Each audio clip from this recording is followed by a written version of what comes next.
মৰমৰ শিক্ষাৰ্থীসকল, লাষ্ট ক্লাছত আমি কোঅৰ্ডিনেট জিঅ'মেট্ৰিত বা স্থানাংক জ্যামিতিত কি কৰোঁ সেইটো বিষয়ে শিকিলোঁ বা এক্স অক্ষ কাক কয়, ৱাই অক্ষ কাক কয় সেইখিনি কথা গম পালোঁ। তোমালোকে সেইখিনি কথা খুব ভালদৰে মন কৰিবা। এতিয়া মই তাৰ পিছৰখিনি ক'বলৈ গৈছোঁ। এই পাঠটোত কিন্তু তোমালোকে প্ৰথমতেই কৈছোঁ মন কৰিবা, এই যে সৰু সৰু কথাবোৰ এইবোৰ বহুত ইম্পৰ্টেণ্ট কথা। ইয়াৰ পৰাই তোমালোকৰ সাধাৰণতে পৰীক্ষাটো চুটি প্ৰশ্নবোৰ আহে, 1 নম্বৰীয়া প্ৰশ্নবোৰ। খুব ভালদৰে মই কি ক'ব গৈ আছোঁ সেইখিনি মন কৰিবা দেই। এতিয়া চোৱা, তোমালোকে আগৰ ক্লাছতে গম পালা যে যিডাল তোমালোকৰ অনুভূমিকভাৱে থকা ৰেখা অৰ্থাৎ এক্স এক্স ডেছ, এইডাল আমাৰ পথালিকে আছে বা অনুভূমিকভাৱে থকা ৰেখাডালৰ নাম আছিলে আমাৰ কি? এক্স অক্ষ। এইডাল এক্স এক্স ডেছ আছিলে আমাৰ এক্স অক্ষ, এইটো এক্স এক্স ডেছ। এইডাল আছিলে তোমালোকৰ কি? এক্স অক্ষ, এক্স এক্সিছ। আৰু ৱাই ৱাই ডেছ এইডাল আছিলে তোমালোকৰ ৱাই অক্ষ বা ৱাই এক্সিছ। এইটো কথা আগৰ ক্লাছত গম পালা, হয়নে? এতিয়া তুমি চোৱা যে এই এক্স অক্ষ আৰু ৱাই অক্ষই তোমালোকে দেখিছা যে এইখন যদি এখন সমতল হয়, যিহেতু এডাল ৰেখা দুইফালে আমি ইনফাইনেটলি দুইফালে আমি বঢ়াই গৈ থাকিব পাৰোঁ। আৰু দেখিলোঁ যে এডাল আমি যিমান ইচ্ছা সিমান দীঘল কৰা, এইফালে কৰা এইফালে কৰা, এনেকৈ কৰা, ওপৰলৈ কৰা তললৈ কৰা, আমি গৈ থাকিব পাৰোঁ। কিন্তু আৰু এটা কথা কৈছোঁ দেই, মোৰ অলপ বেকা হৈছে, মই হাতেৰে আঁকাৰ কাৰণে তোমালোকে স্কেল আৰু পেঞ্চিলৰ সহায়ত চিত্ৰবোৰ আঁকিবা দেই। এতিয়া তোমালোকে যিহেতু এইডাল এক্স অক্ষ আৰু এডাল হৈছে ৱাই অক্ষ, দেখিলা এই সমতলখন অৰ্থাৎ যদি মই বৰ্ডখনৰ কথাই ভাবোঁ, এই সমতলখনক তোমালোকৰ 4টা ভাগত ভাগ কৰিছে। 1 2 3 4টা ভাগত ভাগ কৰিছে। আৰু এই প্ৰতিটো ভাগক আমি কওঁ, এই প্ৰতিটো ভাগক কোৱা হয় চুক বা পাত। প্ৰতি শব্দ হৈছে কোৱাড্ৰেণ্ট। মই আকৌ এবাৰ কৈছোঁ, এটা লিখি থৈছোঁ, এক্স অক্ষ আৰু ৱাই অক্ষই সমতলখনক 4টা ভাগত ভাগ কৰে। এই ভাগবোৰক পাদ বা চুক, প্ৰতি শব্দ কোৱাড্ৰেণ্ট বোলে। অৰ্থাৎ এইটো এইটো এইটো আৰু এইটো, এইবোৰ কিছুমান চুক বা কোৱাড্ৰেণ্ট। এতিয়া কথা হ'ল, এই কোৱাড্ৰেণ্টবোৰৰ আমাৰ বিভিন্ন নাম আছে। তুমি যদি কি কৰা, এই কোৱাড্ৰেণ্টটো 4টা ভাগত ভাগ কৰিলে কথাটো গম পালাই, হয়নে? তাৰপিছত তুমি যদি এতিয়া ঘড়ীৰ কাটাৰ দিশত ঘূৰা, ঘড়ীটো কেনেকৈ ঘূৰে? ঘড়ীটো এনেকৈ ঘূৰে, হয়নে? ঘড়ী কাটাৰ বিপৰীত দিশত ঘূৰা, ঘড়ী কাটাৰ বিপৰীত দিশত ঘূৰা। ঘড়ীটো আমাৰ এইফালে ঘূৰে, ঘড়ী কাটাৰ আমাৰ বিপৰীত দিশত যদি ঘূৰোঁ, তেনেহ'লে প্ৰথমতে এইখিনি ভাগ পাম, আৰু এইটো ভাগক কোৱা হয় প্ৰথম চুক, বা তোমালোকে এনেকৈও কোৱা হয় চুক 1 বা প্ৰতি শব্দ ফাৰ্ষ্ট কোৱাড্ৰেণ্ট। কাৰণ মই ক'লোঁ চুক বা প্ৰতি শব্দ হৈছে কোৱাড্ৰেণ্ট। এতিয়া তেতিয়া আহি পেলাই এনেকৈ ঘূৰি আহি মই এইখিনি পাম, আৰু এইটো হৈছে তোমালোকৰ দ্বিতীয় চুক। খুব ভালদৰে মন কৰিবা দেই, বা আমি কেতিয়াবা এইটো চুক বুলি কয়, ৰোমান নাম্বাৰ 2 লিখোঁ, ছেকেণ্ড কোৱাড্ৰেণ্ট। মই কোৱাড্ৰেণ্টটো চুটিকৈ লিখিছোঁ দেই, তোমালোকে পৰীক্ষাত লিখিব নোৱাৰা, এইটো ফুল স্পেলিং। মই এনেই জাষ্ট তোমালোকক ইয়াতে ঠাই নোহোৱাৰ কাৰণে চুটিকৈ লিখিছোঁ। আকৌ আহি মই এইখিনি পালোঁ, এইটো হৈছে তোমালোকৰ তৃতীয় চুক, বা তোমালোকে এইটো ক'ব পাৰা চুক 3 নম্বৰটো। হা, আকৌ আহি মই এইখিনি পালোঁহি, এইটো হৈছে মোৰ চতুৰ্থ চুক।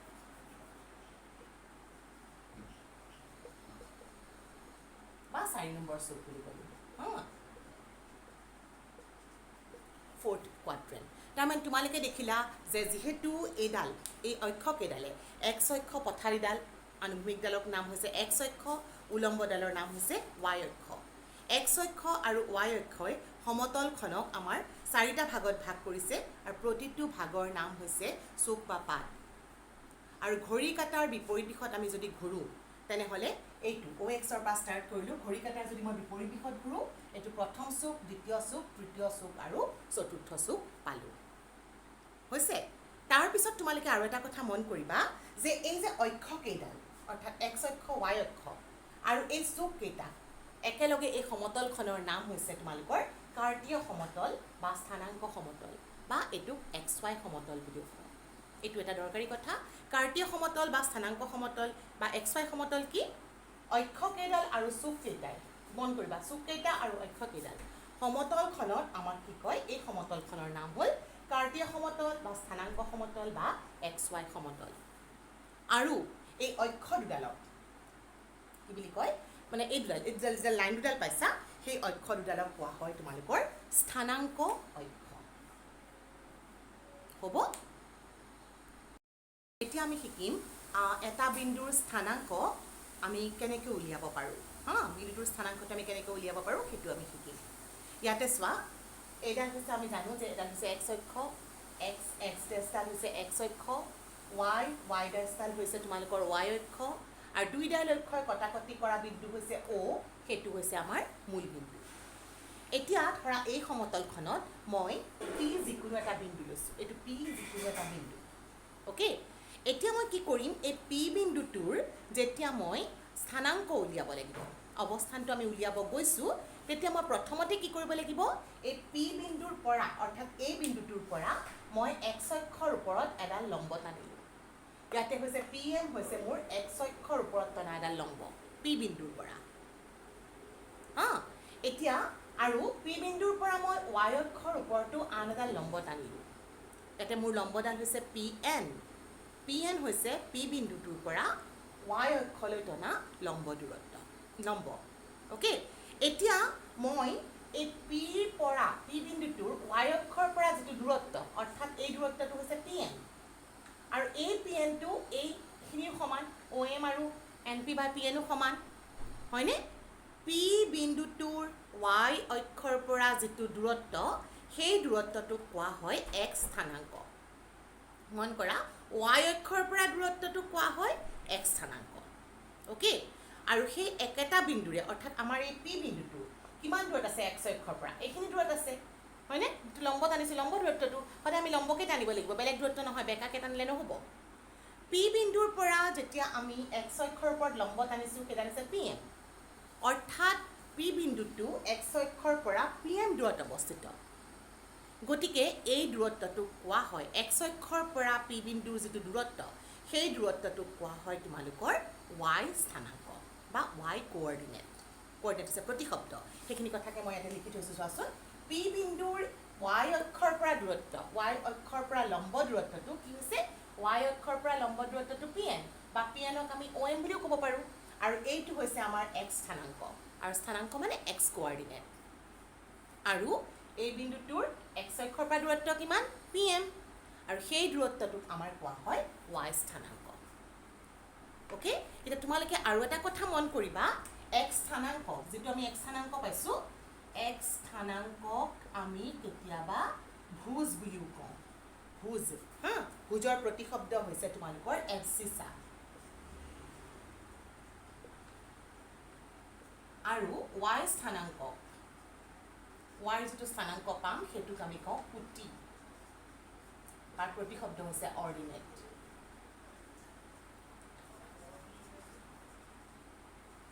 বুলিও কোৱা হয়।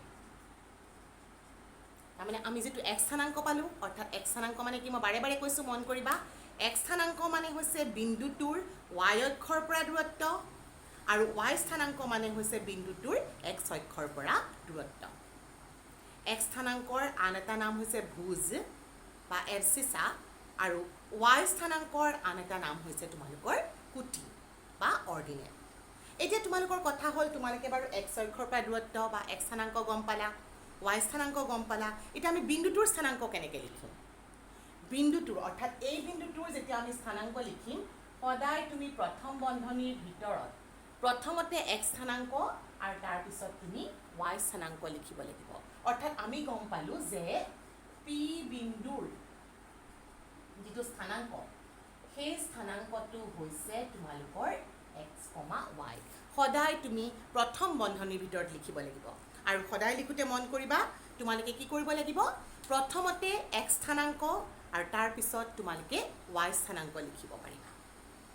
আৰু এটা কথা তোমালোকে মন কৰিবা যে আমাৰ এই যেতিয়া আমি স্থানাংকটো লিখোঁ, অৰ্থাৎ পি বিন্দুৰ স্থানাংক মই পালোঁ এক্স ৱাই, অৰ্ডাৰ্ড পেয়াৰ বা ক্ৰমিক যুগল, পি বিন্দুৰ স্থানাংক পালোঁ এক্স ৱাই। এতিয়া যদি মই এক্স আৰু ৱাই সলনি কৰি দিওঁ, আমি কি পাম, ৱাই এক্স পাম, কিন্তু মন কৰিবা, Y X is not equal to x Y. Y X আৰু এক্স ৱাই সমান নহয়। আৰু ইয়াতে যে আমি লিখিছোঁ এক্স আৰু ৱাইৰ যিটো ক্ৰম, ৱাই ক্ৰম, এইটো তোমালোকৰ ক্ৰম মানে হৈছে অৰ্ডাৰ। এই অৰ্ডাৰটো তোমালোকৰ হৈছে বহুত ইম্পৰ্টেণ্ট দেই। ক্ৰমটো তোমালোকে সলনি কৰিলে তোমালোকে কি বেলেগ এটা পাবা আৰু সেই ক্ৰমটো সলনি কৰি পোৱা উত্তৰটা সমান নহয় আৰু এই যে আমি ক্ৰমটো যে ইম্পৰ্টেণ্ট সেইকাৰণে ইহঁতক আমি ক্ৰমিক জোৰ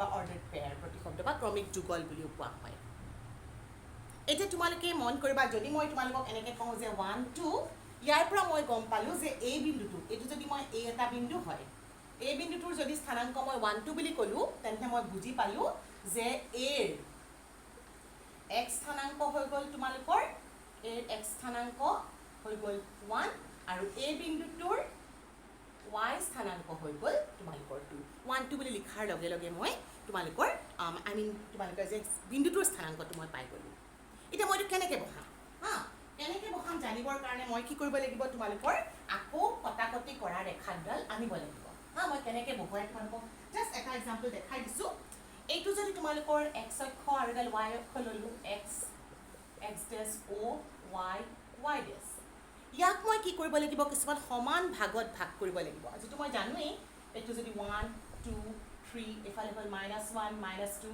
ওপৰৰ ফালে 1 2 আমি প্ৰথমতে শিকিছিলোঁ নহয় মাইনাছ এতিয়া মই যদি 1 2 বহাব লগা হয় 1 কি বুজাইছে x স্থানাংক মানে কি y অক্ষৰ পৰা দূৰত্ব অৰ্থাৎ এডাল হ'ল y অক্ষৰ পৰা দূৰত্ব হ'ল 1 এই বিন্দুটোৰ পৰা মই স্থানাংকটো কি বুলি কৈছোঁ 2 2 বুজাইছে y স্থানাংক আৰু y স্থানাংক মানে হ'ল x অক্ষৰ পৰা দূৰত্ব অৰ্থাৎ তুমি এডালৰ ওপৰলৈ এনেকৈ গুচি যোৱা আৰু 2টো পোৱা গতিকে এই বিন্দুটোৰ স্থানাংক হৈছে 1 2 আৰু যদি মই 2 1 বুলি কওঁ 2 1 কোৱাৰ লগে লগে মই বুজি পালোঁ যদি মই 2 1 লিখোঁ 2 1 লিখিলে মোৰ কি হ'ব x স্থানাংক 2 অৰ্থাৎ y অক্ষৰ পৰা দূৰত্ব 2 এইটো 0 এফালে গ'লোঁ 2 আৰু আকৌ এইটো 1 মানে y স্থানাংক 1 y স্থানাংক মানে x অক্ষৰ পৰা দূৰত্ব গতিকে ইয়াৰ পৰা মই ওপৰলৈ এক একক গ'লোঁ আৰু এইটো ধৰা এটা বেলেগ বিন্দু 2 1 চ' ইয়াৰ পৰা তোমালোকে গম পালাই 2 1 ইজ নট ইকুৱেল টু কি হৈ গ'ল 1 2 এনেকৈ আমি সংস্থাপন কৰিবলৈও শিকিব লাগিব কেনেকৈ বিন্দুবোৰ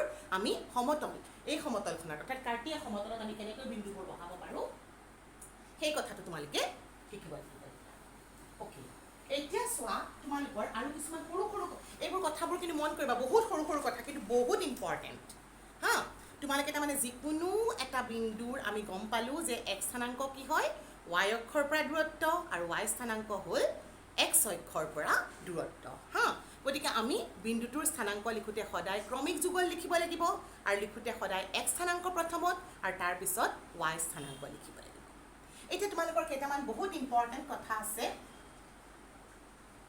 সেই কথাকেইটা হ'ল তোমালোকে 1 নম্বৰত মন কৰা যদি এখন আমাৰ কোঅৰ্ডিনেট এক্সিছত অৰ্থাৎ x অক্ষ আৰু y অক্ষ ল'লোঁ আমাৰ কাৰ্টেছিয়ান প্লেন যিখন কাৰ্টেছিয়ান প্লেন লৈছোঁ তাতে মোৰ ধৰা এটা বিন্দু এই x অক্ষৰ ওপৰত আছে ধৰা এইটো এটা বিন্দু যিটো x অক্ষৰ ওপৰত আছে অ'কে এতিয়া x অক্ষৰ পৰা ওপৰত থাকোঁতে যদি মই এই বিন্দুটোৰ স্থানাংকটো লিখিব যাওঁ কি হ'ব মই জানিব লাগিব কেনেকৈ জানিম স্থানাংক লিখোঁতে মই জানো যে প্ৰথমতে y অক্ষৰ পৰা দূৰত্ব যিটো x স্থানাংক তাৰপিছত x অক্ষৰ পৰা দূৰত্ব যিটো হৈছে y স্থানাংক এতিয়া এই বিন্দুটো চোৱাচোন এই অক্ষৰ পৰা এটা দূৰত্ব আছে এইখিনি দূৰত্ব আছে হয়নে গতিকে এই দূৰত্বখিনি যদি মই ধৰা 2 একক বুলি ভাবোঁ এইখিনি যদি মই 2 একক বুলি ভাবোঁ তেনেহ'লে ইয়াৰ মই x স্থানাংক পালোঁ 2 এতিয়া y স্থানাংকৰ কাৰণে কি লাগে x অক্ষৰ পৰা দূৰত্ব বিন্দুটো যদি x অক্ষৰ ওপৰতে আছে x অক্ষৰ পৰা দূৰত্ব থাকিব জানো নাথাকে মানে 0 অৰ্থাৎ ইয়াৰ কি হৈ গ'ল y স্থানাংক 0 যিহেতু ই x অক্ষৰ ওপৰত আছে সেইকাৰণে তোমালোকে এটা কথা মন কৰিবলগীয়া কথা যে x অক্ষৰ ওপৰত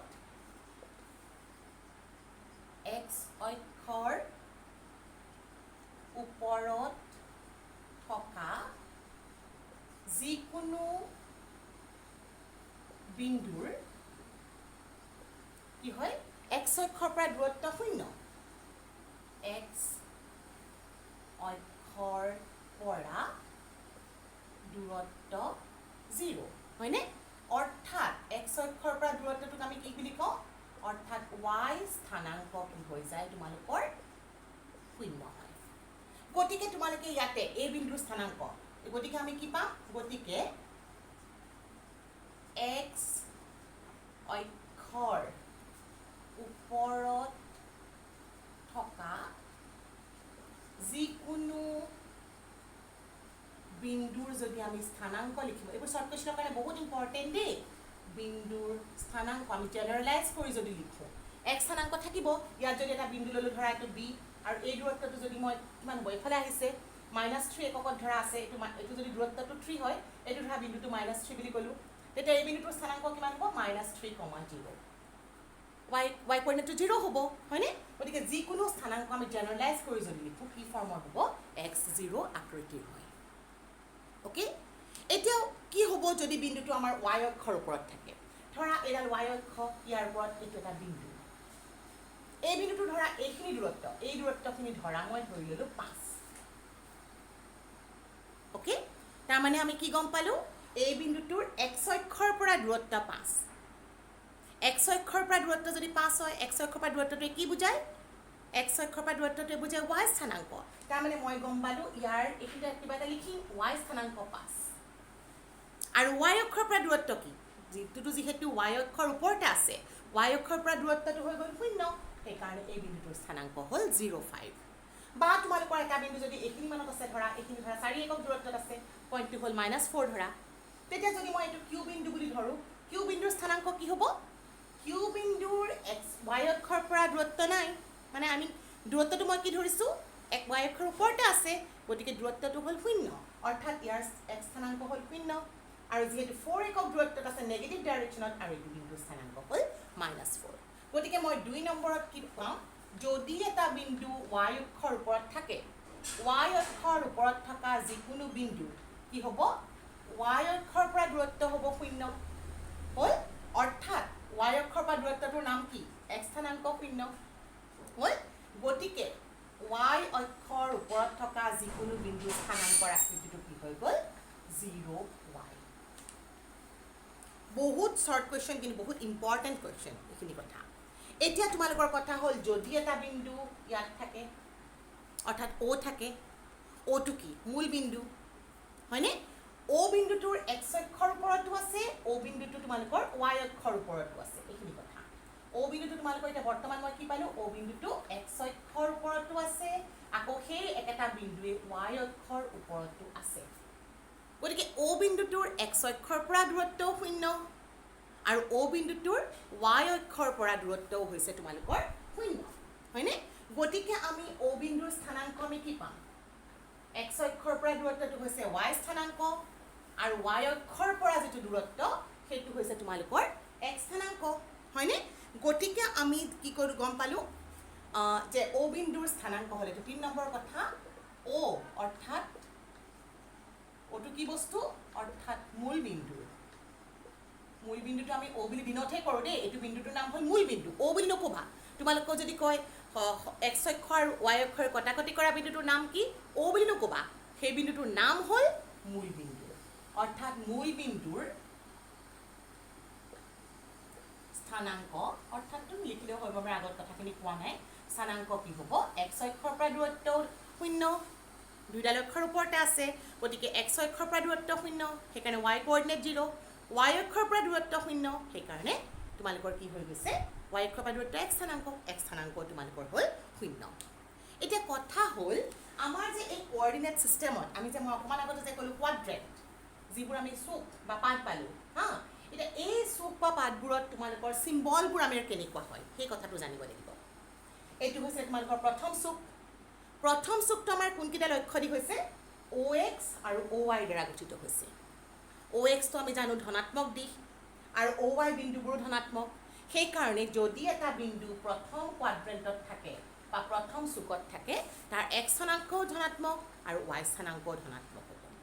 বিপৰীত দিশত আহা, দ্বিতীয় চুকলৈ আহা, দ্বিতীয় চুকত কি, xটো হৈছে নেগেটিভ, হয়, xটো নেগেটিভ, আৰু yটো এইফালে ওপৰলৈ গৈছে, গতিকে পজিটিভ।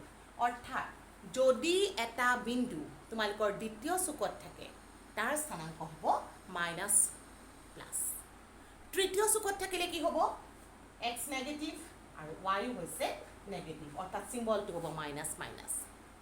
ফ'ৰ্থ কোৱাড্ৰেণ্ট বা চতুৰ্থ চুকত xটো সদায় আগত কওঁ, xটো পজিটিভ আৰু yটো নেগেটিভ মন কৰিবা দেই তোমালোকে কিন্তু যিকোনো ক্ষেত্ৰতে তোমালোকে যদি এইখিনি কথা কোৱা সদায় প্ৰথমত এক্স তাৰপিছত ৱাই হ'ব গতিকে তোমালোকে এতিয়া এটা কথা গম পাবা যে প্ৰথম চুকত থকা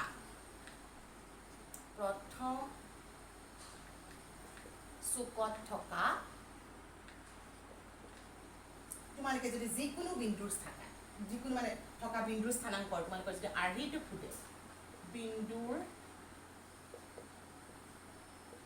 স্থানাংকৰ আৰ্হিটো হ'ল তোমালোকৰ প্লাছ প্লাছ একেধৰণে তোমালোকৰ দ্বিতীয় চুকত থাকিলে কি হ'ব একেধৰণে কৰিবা দ্বিতীয় চুকত থকা স্থানাংকৰ আৰ্হি কিমান মাইনাছ প্লাছ তৃতীয় চুকত থাকে যদি এতিয়া স্থানাংকৰ আৰ্হি হ'ব তোমালোকৰ মাইনাছ মাইনাছ আৰু চতুৰ্থ চুকত যদি থাকে এইখিনি মই লিখা নাই আৰু দেই স্থানাংকৰ আৰ্হি হ'ব কি প্লাছ মাইনাছ এই কথাখিনিও কিন্তু তোমালোকৰ কাৰণে বহুত ইম্পৰ্টেণ্ট কথা এই ইন্ট্ৰডাকশ্যনৰ পাৰ্টখিনি তোমালোকে খুব ভালদৰে মন কৰিবা ইয়াৰ পৰাই তোমালোকৰ জেনেৰেলি মানে পৰীক্ষাত প্ৰশ্নবোৰ বহুৱাবলৈ আহে অ'কে মই অনুশীলনী প্ৰশ্ন নেক্সট ক্লাছত কৰিম থেংক ইউ